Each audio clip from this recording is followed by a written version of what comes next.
So, uh,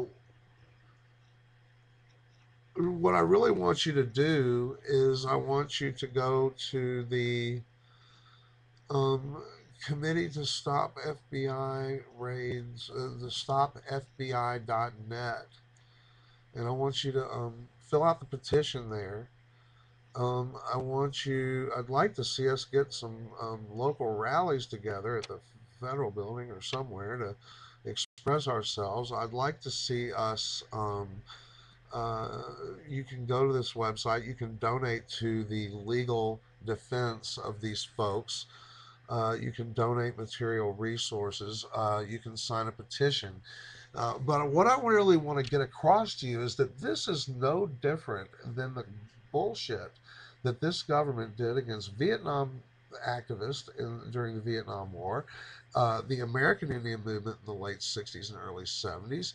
Uh, it's it's it's just not any different than the repression against the Black Panthers. It's not any different than any other time, and they are using this Homeland Security bullshit to continue to basically reinstate the worst parts of the FBI that after Hoover died, they claimed that they were going to get rid of these infiltration tactics, etc., to basically shut down organizing against war, against imperialism, etc. This week, I'm a day late in getting this broadcast out, is a day of action from now till the third to do all these things, to organize, to call your congresspeople, to do whatever you need to do. And just let me tell you this, if they can make it illegal for these folks, who, by the way, were all peace activists who participated in the organizing of the big, huge protest that went on against the Republican convention in Minneapolis in '08. That's what this is really all about.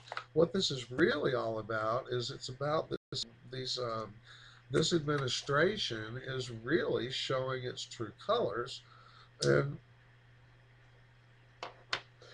in an effort to clamp down on us, and we have got to fucking stop it. And we have got to organize. We've got to stand up and be counted. And we have got to say to them, I'm sorry, just because you use the boogie word, material support of terrorism, that is what they are using to keep people from supporting these folks. I have known Stephanie York, Tom Burke, Joe Eisenbaker, Stephanie Weiner, Mick Kelly. I have known these folks for 25 years, literally.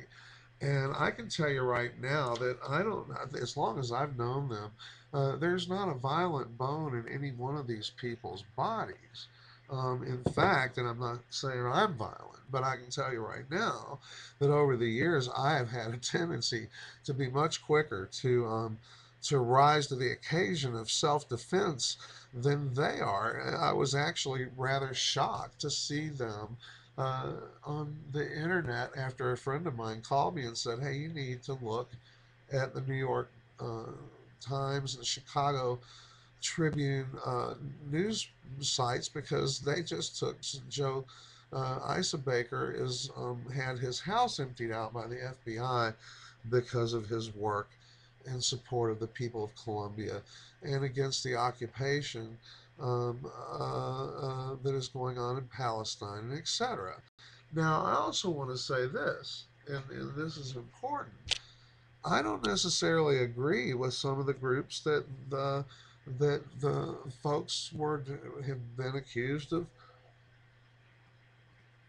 supporting and etc. It is very any of you that are truly knowledgeable about the situation in Colombia know that Ingrid Wishinawatuk, who was an American Indian movement activist through the International Indian Treaty Council, was actually killed, admittedly, by the FARC during the last decade, and she was killed along with a friend of hers, and we at the time, and a lot of us that did work with the American Indian movement, raised that issue, and have found that the FARC has made a lot of mistakes in regards to calling themselves a revolutionary force. They have oftentimes, as many revolutionary movements have, at times violated the cultural rights of indigenous people, and that stuff has got to be pointed out as well. So by no means am I trying to say that I am a big supporter of the FARC, but I've got to say, if I look at the Uribe government and the thousands of labor activists and the thousands of indigenous rights activists that the Uribe government has assassinated over the years.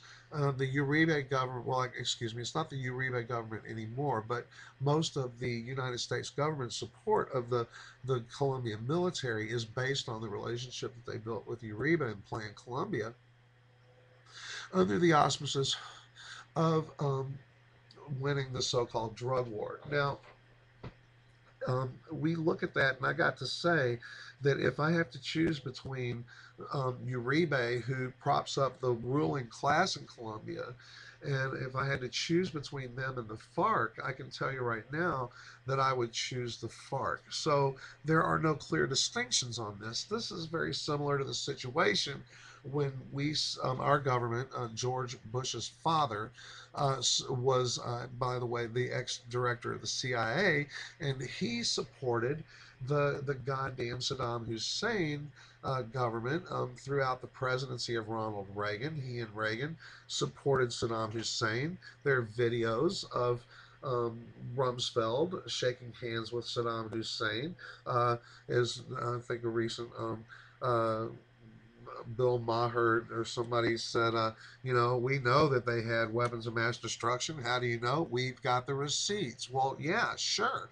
So, the amazing thing about all this is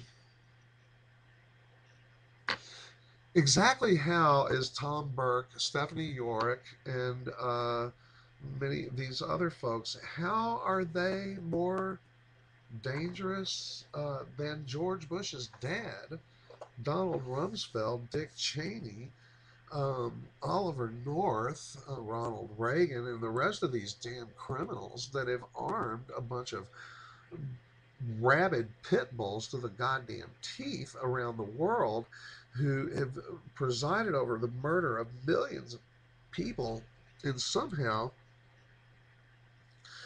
Oliver North never did a goddamn day in jail. Last time I checked, Gordon Liddy had a radio show, and he was on the air every day. He's talking about shooting government agents if they come to your home. He's not in jail, and of course, there's all of these militia freaks that are running around the country that are actually people that used to be Christian Identity and Aryan Brotherhood.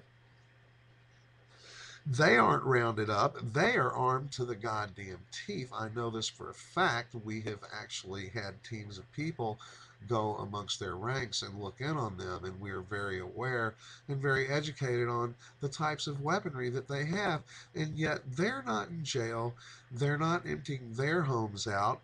Not to mention the fact that they have traveled around the world and met with skinheads in Germany. They've met with right wingers in France. They are networking with the English. What's this new English Defense League in England? It's anti-immigrant. That is mainly a bunch of skinheads that have cleaned themselves up, and they are not under investigation. We find all this very disturbing. Please go to stop the FBI.net website. Thank you.